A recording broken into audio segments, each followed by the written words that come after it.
से परमेश्वर ने मनुष्य को बना करके पछताया, क्योंकि मैंने मानव बनाया था वह दानव बन गया। और मानव जब दानव बन जाता है तो विनाश खटखटाने लगता है। कान धर के सुनिएगा, जब मानव दानव बनने लगता है तब विनाश लीला के काले बादल मंडराने लगते हैं। पूर्व काल में जब इस पृथ्वी को जलमग्न किए जाने की तारीख परमेश्वर के दिमाग में आई तो उस समय मानव दानव बन गया था। और उस दानवीय धरती पर जिसे मानव को परमेश्वर ने बनाया था कि फूलो फलो और पृथ्वी में भर जाओ और मेरी आशीषों की अधीनता में अपना जीवन यापन करो, परंतु लोगों ने आना जाना, लोगों ने परमेश्वर की आशीष में बने रहने के बजाय वे कहीं ना कहीं दानवीय प्रवृत्ति में चले गए।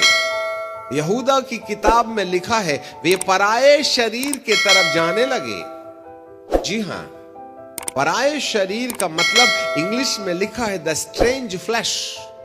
इसका मतलब है भव्य शरीर के पीछे भागने लगे। और आज भी यही प्रवृत्ति धरती के अंदर देखी जाती है।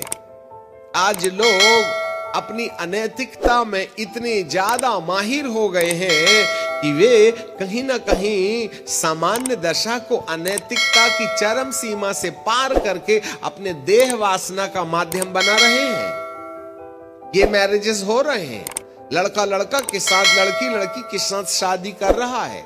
एक पुरुष के लिए स्त्री है और एक स्त्री के लिए पुरुष है। पुरुष पुरुष नहीं, स्त्री स्त्री नहीं विवाह कर सकता। और यदि ऐसा हो रहा है तो अराजकता धरती पर सीमा फाड़ करके निकल गई है।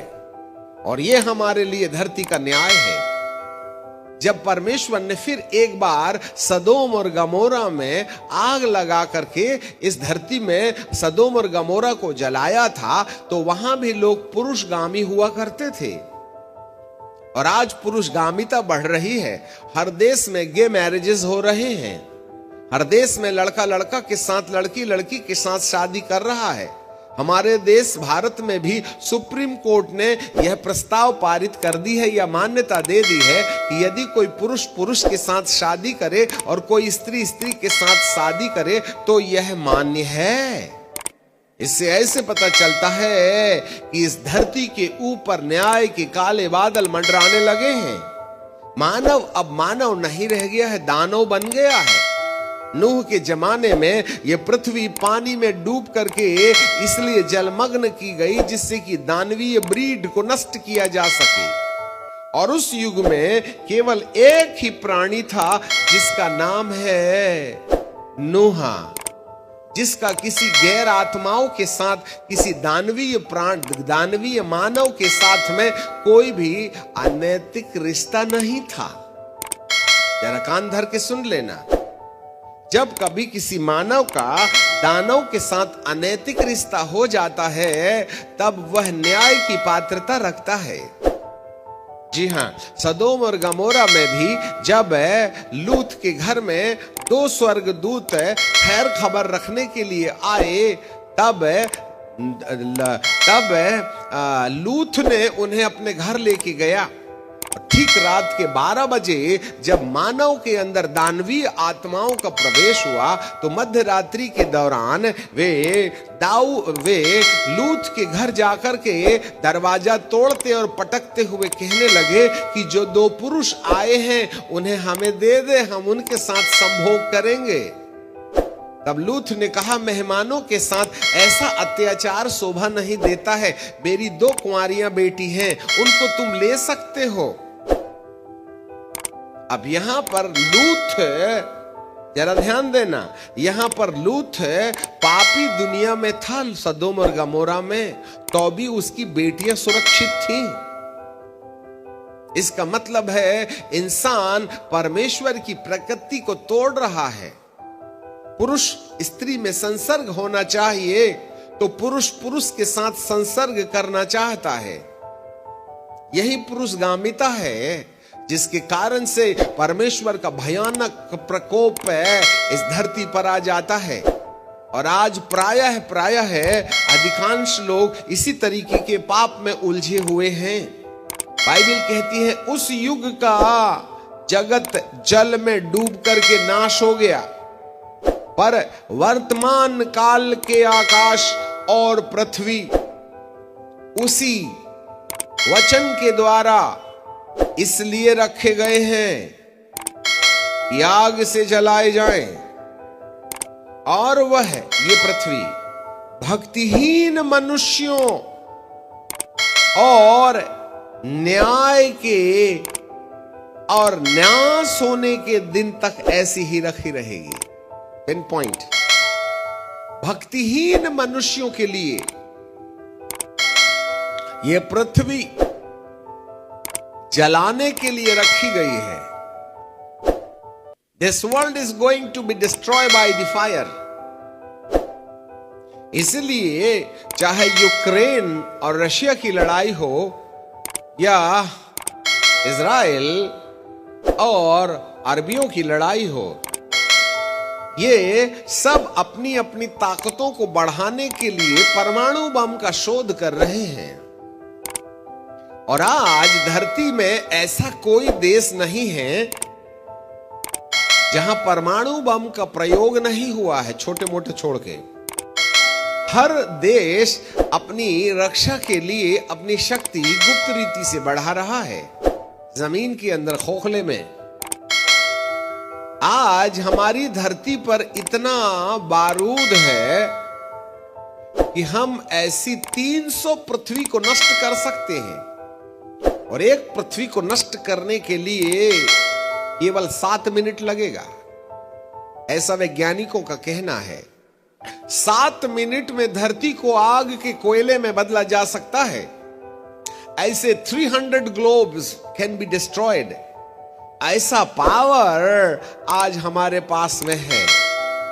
मनुष्य ने ही अपने ही पाप करने से अपने लिए ही विनाश का रास्ता तय किया है। इसमें परमेश्वर का कोई रोल नहीं है। हमें यह बहुत बारीकी से समझ लेना चाहिएगा।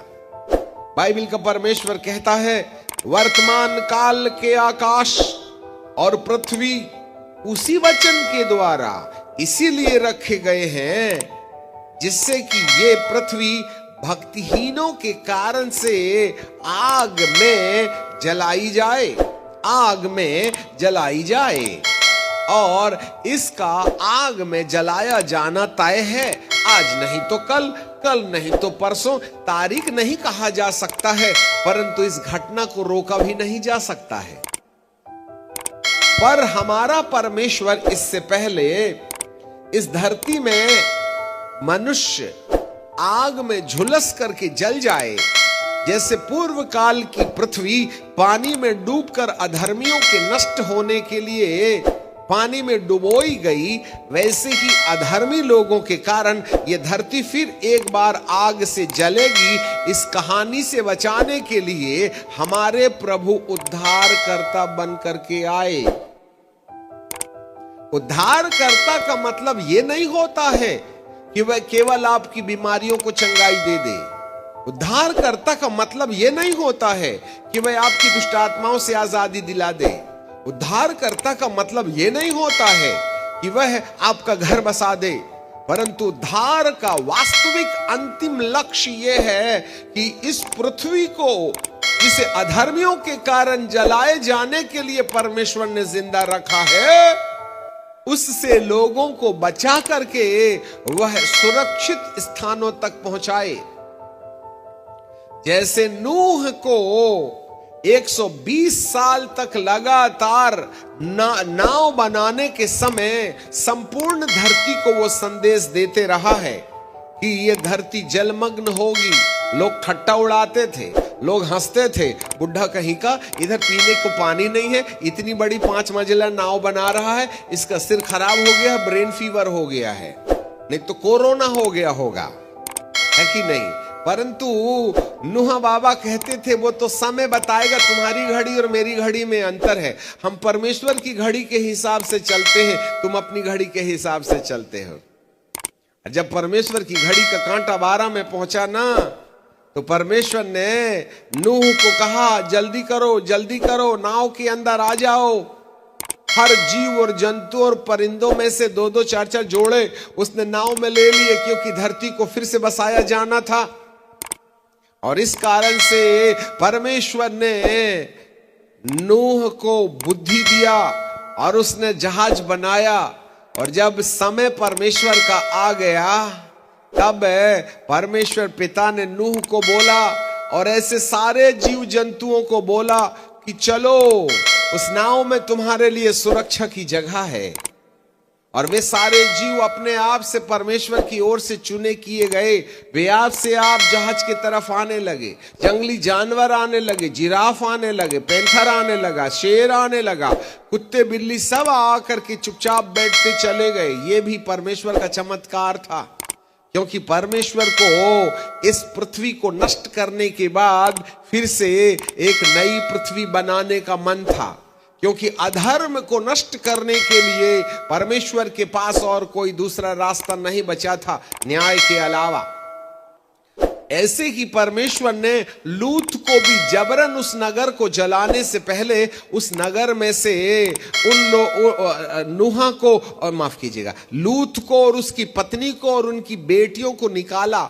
दामाद बाबू नहीं मान रहे थे सलाह, वो छोड़ दिए गए। और जैसे ही लूत और उसकी पत्नी और उसके दोनों बेटियां स्वर्गदूतों के हाथ से जबरदस्ती गांव से बाहर निकाले गए, और जैसे ही वे पहाड़ पर गए तो पलट करके क्या देखा कि स्वर्ग से आग और गंधक गिरना शुरू हुई और पूरा सदोम और गमोरा सुबह के पहले जल करके राख हो गया।